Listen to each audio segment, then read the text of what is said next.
शेख शाहजहां के मामले में एक नया ट्विस्ट। आदेश अनुसार कोलकाता हाईकोर्ट ने सीबीआई को सौंपा था शेख शाहजहां के खिलाफ 3 मामलों को और ये कहा था कि शाम को 4:30 बजे तक शेख शाहजहां को भी सीबीआई को सौंप दिया जाए। अगर पीछे की तरफ देखा जाए तो सीआईडी ने उसे गिरफ्तार करने के बाद अपने हिरासत में लेने के बाद 10 दिन की पुलिस कस्टडी मिली थी सीआईडी को और सीआईडी तहकीकात कर रही थी और पूछताछ कर रही थी। लेकिन आज आदेश आने के बाद सीबीआई जहां पहुंची, पुलिस मुख्यालय जो सीआईडी का दफ्तर भी है, और सीआईडी से हैंडओवर लेने के लिए वो पहुंचे थे तकरीबन शाम को 5 बजे और 2 घंटे तक वो भवानी भवन जो कि सीआईडी का दफ्तर और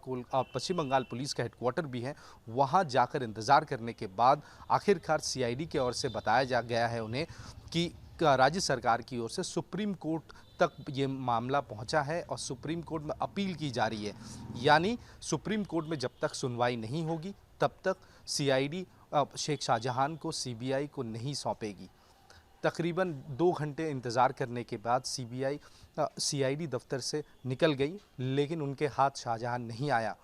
कुछ लोगों का मानना है कि ये फैसला सीआईडी का सरासर गैरकानूनी है, लेकिन ये कानूनी फैसला या गैरकानूनी ये आने वाले समय में पता चलेगा। लेकिन सूत्रों के हवाले से खबर कि इस ऑर्डर के बाद सीआईडी के खिलाफ सीबीआई की तरफ से कलकत्ता हाई कोर्ट में अपील की जा सकती है कि बावजूद कलकत्ता हाई कोर्ट के चीफ जस्टिस डिवीज़न बेंच के ऑर्डर के खिलाफ जाकर सीआईडी ने इनको शेख शाहजहां को सीबीआई को नहीं सौंपा। अब देखना ये होगा कि क्या कुछ कलकत्ता हाई कोर्ट कहती है और क्या दूसरी ओर सुप्रीम कोर्ट पहुंची राज्य सरकार, क्या सुप्रीम कोर्ट इस मामले में सुनवाई करती है बुधवार को, ये देखने वाली बात होगी। शेख शाहजहां के मामले में एक नया ट्विस्ट। आदेश अनुसार कोलकाता हाईकोर्ट ने सीबीआई को सौंपा था शेख शाहजहां के खिलाफ 3 मामलों को और ये कहा था कि शाम को 4:30 बजे तक शेख शाहजहां को भी सीबीआई को सौंप दिया जाए।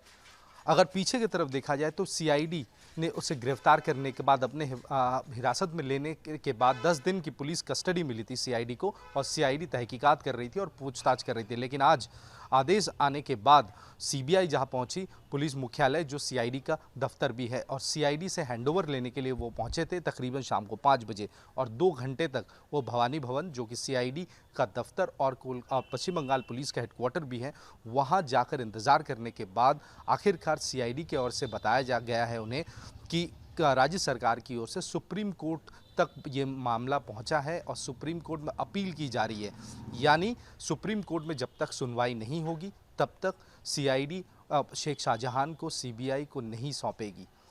तकरीबन 2 घंटे इंतज़ार करने के बाद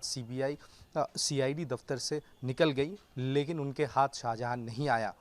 कुछ लोगों का मानना है कि ये फैसला सीआईडी का सरासर गैरकानूनी है, लेकिन ये कानूनी फैसला या गैरकानूनी ये आने वाले समय में पता चलेगा। लेकिन सूत्रों के हवाले से खबर कि इस ऑर्डर के बाद सीआईडी के खिलाफ सीबीआई की तरफ से कलकत्ता हाई कोर्ट में अपील की जा सकती है कि बावजूद कलकत्ता हाई कोर्ट के चीफ जस्टिस डिवीज़न बेंच के ऑर्डर के खिलाफ जाकर सीआईडी ने इनको शेख शाहजहां को सीबीआई को नहीं सौंपा। अब देखना ये होगा कि क्या कुछ कलकत्ता हाई कोर्ट कहती है और क्या दूसरी ओर सुप्रीम कोर्ट पहुंची राज्य सरकार, क्या सुप्रीम कोर्ट इस मामले में सुनवाई करती है बुधवार को, ये देखने वाली बात होगी। वीडियो जर्नलिस्ट सुमित सरकार के साथ तपस्या सेन गुप्ता, न्यूज़ नेशन, कोलकाता।